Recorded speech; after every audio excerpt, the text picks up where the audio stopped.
Uy, magulang-gulang nga yan. Ay, bata pa rin. Okay. Ilayo natin yung camera. Another one, mga kaprobinsya.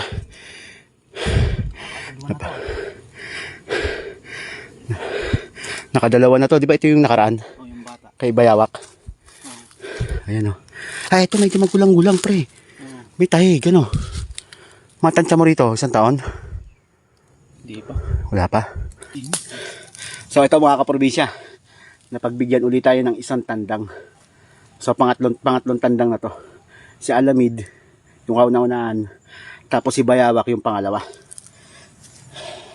So tingin ni Adobar nito, mas matanda to kaysa kay Alamid kasi mas mahaba-haba na daw yung tayo niyan. So mga tansya mo rito. Siguro mga 9 months. Ay mga kaprobinsya. Pure breed din. So nakatatlo na tayo. Yan, medyo mahina lang yung boses natin kasi mabubulabog yung mga yung nakamo may dalawa. yung, Bata pa. tapos meron pa palang dalawang nakita si Adobar. Dalawang inahin yun, no? Baka bata pa. Dalawang bata pa pala, hindi pa pala inahin. Nagtakbuhan. Okay. Pangatlo. So papangalanan din natin to nung ano. So papangalanan ko to kasi nagpakawala tayo ng ano, si Alamid, yung musang, pinakalanan ko Alamid, tapos yung Bayawak, pinangalan ko Bayawak. Tapos nagpakawala tayo ng Emerald Dove.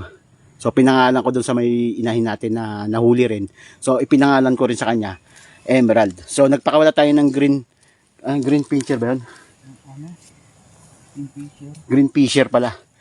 So ito mga kaprobinsya, yung pangatlong tandang na nahuli natin, ipapangalan natin sa kanya Green Fisher, yung ibon na pinakawalan din natin. So ito naman si Green Fisher. Okay, thank you. Ayan mga kaprobinsya, bali itong bagong nahuli natin na si Green Fisher, si Bayawak aalisin natin dyan, ililipat natin dyan. So medyo maamo-amo na rin ito si Bayawak.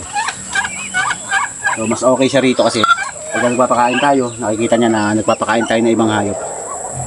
So pag may nakita siyang tao, hindi na siya may ilang. Iisipin lang niya na may dalang pagkain, pakakainin na siya. Hindi na siya ganong mapagastas.